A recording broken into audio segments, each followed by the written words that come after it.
नमस्कार बंधुरा आमी आबारो फिरे एसेছি आरो एकटी नतून पर्व निये।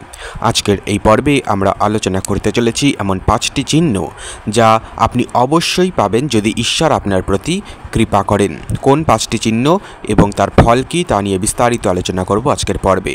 শুরু করার আগে বলে রাখি বন্ধুরা, এরকম ধরনের নানা রকম ভিডিও এই চ্যানেল আগে থেকে আপলোড করা রয়েছে, সেগুলি চাইলে দেখে আসতে পারেন এবং চ্যানেলটিকে অবশ্যই করে সাবস্ক্রাইব করুন। তো চলুন আর দেরি না করে শুরু করা যাক। বিশেষ করে শ্রীমদ্ ভগবদ গীতা ও মহাভারতে ভগবান শ্রীকৃষ্ণের বচন অমূল্য ধর্মীয় নির্দেশিকা হিসেবে বিবেচিত হয়। ঈশ্বরের কৃপা লাভের বিষয়ে তিনি বহু জ্ঞান ভাগ করে নিয়েছেন। ভগবান শ্রীকৃষ্ণ বলেছেন, যদি তিনি কোনো ভক্তের প্রতি কৃপা প্রদর্শন করেন তাহলে সেই ভক্তের শরীরে 5টি বিশেষ চিহ্ন দেখা যাবে। তার মধ্যে প্রথম চিহ্ন হলো শরীরে তুলসী গাছের গন্ধ। তুলসী গাছ আমাদের পবিত্র বলে বিবেচিত হয়। যারা নিয়মিত তুলসী পুজো করে এবং তুলসী পাতা গ্রহণ করে তাদের শরীরে স্বাভাবিকভাবেই তুলসী গাছের সুগন্ধি বের হতে পারে। তবে শ্রীকৃষ্ণ বলেছেন যে যদি কারো শরীরে বা আশপাশ থেকে কোনো কারণ ছাড়াই তুলসী গাছের সুগন্ধি অনুভূত হয় তাহলে এটি ঈশ্বরের কৃপার ইঙ্গিত হতে পারে। দ্বিতীয় লক্ষণ হলো স্পর্শে ঠান্ডা অনুভূতি। যাদের শরীরে ঈশ্বরের স্পর্শ থাকে তাদের স্পর্শ ঠান্ডা অনুভূত হয়। এটি বিশেষ করে তখনই অনুভূত হয় যখন ওই ব্যক্তি অন্যদের সাহায্য করে বা ঈশ্বরের নাম জপ করে। যে ব্যক্তি সর্বদা ঈশ্বরের নাম জপ করে, নিজের জীবন ঈশ্বরের কাছে সঁপে দেয়, তার এমন অনুভূতি হওয়াটা স্বাভাবিক হয়ে দাঁড়ায়। তৃতীয় লক্ষণ হলো চোখে অশ্রু বা চোখে জল। ঈশ্বরের প্রতি ভক্তি ও ভালোবাসায় আপ্লুত হলে অনেক সময় চোখে অশ্রু বা জল জমে আসে। এই অশ্রু কেবল আবেগের প্রকাশ নয়, বরং ঈশ্বরের স্পর্শেরও নিদর্শন। যখন আমরা পুজো করি তখনও বেশিরভাগ সময় অনেকের এটি হয়ে থাকে যে পুজো করতে করতে চোখ দিয়ে ধারা বেয়ে পড়ছে। এটি কিন্তু কোনো খারাপ জিনিস নয়। এই নিয়েও ভিডিও চ্যানেল রয়েছে, দেখে আসতে পারেন। এটি কিন্তু খুবই ভালো জিনিস। এর মানে আপনি ঈশ্বরের প্রতি ভালোবাসা, ভক্তি, স্নেহ দিয়ে ঈশ্বরের কাছে এগিয়ে যেতে পারছেন, আধ্যাত্মিক উন্নতি করতে পারছেন। চতুর্থ লক্ষণ হলো মনে প্রশান্তি। যাদের মনে ঈশ্বর কৃপা বর্তমান থাকে তাদের মন সর্বদা শান্ত থাকে। বাইরের কোনো বিপর্যয় তাদের মনের প্রশান্তি নষ্ট করতে পারে না, অসক্ষম হয় তা করতে।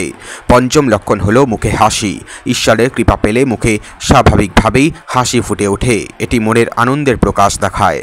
শ্রীকৃষ্ণের বর্ণিত এই 5টি চিহ্ন কেবল শারীরিক লক্ষণ নয়, বরং ঈশ্বরের প্রতি ভক্তি ও ঈশ্বরের স্পর্শেরও নিদর্শন। মনে রাখতে হবে, ঈশ্বরের কৃপা লাভের জন্য কেবল এই চিহ্নগুলোর অপেক্ষা করা উচিত নয়, বরং ঈশ্বরের প্রতি বিশ্বাস, ভালো কর্ম এবং নিয়মিত সাধনাই ঈশ্বরের কৃপা লাভের প্রকৃত উপায়। এবার এই প্রত্যেকটি 5টি চিহ্নের আমি ব্যাখ্যা করব। প্রথম চিহ্নের ব্যাখ্যা হলো শরীরে তুলসী গাছের গন্ধ। তুলসী গাছ বিষ্ণু ও মা লক্ষ্মীর প্রিয় বলে মনে করা হয়। সুগন্ধি ছাড়াও তুলসী গাছ ঔষধি গুণেও সমৃদ্ধ। শরীরে তুলসী গন্ধ পাওয়া ঈশ্বরের কৃপার ইঙ্গিত হওয়ার সাথে সাথে এটি ভক্তের সাত্ত্বিক গুণাবলী বাড়ার এবং শরীর মন সুস্থ থাকার নিদর্শন হতে পারে। দ্বিতীয়ত স্পর্শে ঠান্ডা অনুভূতি। ঠান্ডা স্পর্শ ঈশ্বরের শান্ত ও নিরপেক্ষ স্বরূপের প্রতীক। এটি ইঙ্গিত দেয় যে ভক্ত কামনা বাসনা থেকে মুক্ত হয়ে নিঃস্বার্থ সেবায় রত আছেন। এরপরে রয়েছে চোখে অশ্রু। ঈশ্বরের প্রতি প্রেম ও ভক্তিতে আপ্লুত হলে যে অশ্রু জমে আসে তা শুধু আবেগের প্রকাশ না, বরং আত্মার উচ্ছ্বাস। এই অশ্রু ঈশ্বরের সান্নিধ্য অনুভবের শুভ নিমেষ। এরপরে রয়েছে মনে প্রশান্তি। মনে প্রশান্তি ঈশ্বরের সবচেয়ে বড় কৃপা এবং প্রাপ্তি হয়ে দাঁড়ায় আমাদের কাছে। যে ব্যক্তির মন ঈশ্বরের কৃপায় স্পৃষ্ট তার মনে কোনো ক্লেশ বা অশান্তি স্থায়ী হতে পারে না। এরপরে রয়েছে মুখে হাসি। ঈশ্বরের কৃপা পেলে মুখে স্বাভাবিকভাবেই হাসি ফুটে উঠবে। এটি কেবল উপরের পৃষ্ঠের হাসি না, বরং আত্মার আনন্দের অন্তরের হাসি প্রকাশ পায়। ঈশ্বরের সান্নিধ্য অনুভব করলে মনের যা শান্তি মেলে তা এই হাসির কারণ। দেখুন বন্ধুরা, এই চিহ্নগুলি প্রাপ্তির চেষ্টা না করে ঈশ্বরের প্রতি অবিচল বিশ্বাস, সৎকর্ম ও নিয়মিত সাধনায় ঈশ্বরের কৃপা লাভের সঠিক পথ দেখায়। এবার বলবো কিভাবে আপনারা এই চিহ্নের বা সংকেতের প্রয়োগ করবেন আপনার নিজের জীবনে। আমরা এখন জানি শ্রীকৃষ্ণ যে 5টি চিহ্ন বর্ণনা করেছেন সেগুলি কেবল শারীরিক লক্ষণই না, বরং ঈশ্বরের কৃপা পাওয়ার ফলে ভক্তের মধ্যে যে আত্মিক বিকাশ ঘটে তারই প্রতিফলন। তবে প্রশ্ন হলো এই চিহ্নগুলোর জীবনে কি প্রয়োজন। প্রথমত আত্মমূল্যায়ন। এই চিহ্নগুলো আমাদের নিজের আত্মিক অবস্থা বুঝতে সাহায্য করে। যদি আমরা নিজের মধ্যে এই চিহ্নগুলোর কিছুটা অংশ অনুভব করি তাহলে এইটি ঈশ্বরের কৃপার ইঙ্গিত হিসেবে গ্রহণ করা যায়। তবে শুধুমাত্র এই চিহ্নের উপর নির্ভর না করে গভীর অনুভূতি ও বিশ্বাসের দিকে মনোযোগ দেওয়া খুবই আবশ্যক। দ্বিতীয়ত আশ্বাস। ঈশ্বরের কাছে নিজের প্রার্থনা ও সাধনা কাজে লাগছে কিনা এই চিহ্নগুলো সে সম্পর্কে আমাদের কিছুটা আশ্বাস দেয়। যদি আমরা মনে করি ঈশ্বরের কাছ থেকে দূরে সরে যাচ্ছি তাহলে এই চিহ্নগুলোর অনুপস্থিতি সেই বিষয়ে সতর্ক করে দেয়। তৃতীয়ত অনুপ্রেরণা। এই চিহ্নগুলি আমাদের ঈশ্বরের আরও কাছাকাছি থাকার জন্য অনুপ্রেরণা যোগায়। যখন আমরা এই চিহ্নগুলি অনুভব করি তখন এটি আমাদের মনোবলকে এবং সাধনাকে আরও জোরদার করতে এবং ঈশ্বরের প্রতি আমাদের ভক্তি গভীর করতে উৎসাহিত করে। তবে হ্যাঁ বন্ধুরা, একটা কথা অবশ্যই মনে রাখবেন, এই 5টি চিহ্ন অনুভব না করলে মোটেই হতাশ হওয়া উচিত নয়। ঈশ্বরের কৃপা বিভিন্ন রূপে আসতে পারে।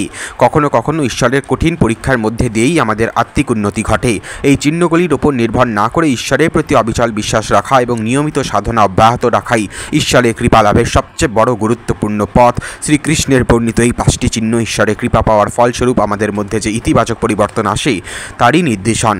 এই চিহ্নগুলি আমরা আত্মমূল্যায়ন, আশ্বাস এবং অনুপ্রেরণা হিসেবে ব্যবহার করতে পারি। তবে সবসময় মনে রাখতে হবে যে ঈশ্বরের কৃপা লাভের একমাত্র উপায় হলো তার প্রতি অবিচল বিশ্বাস, সৎকর্ম এবং নিয়মিত সাধনা।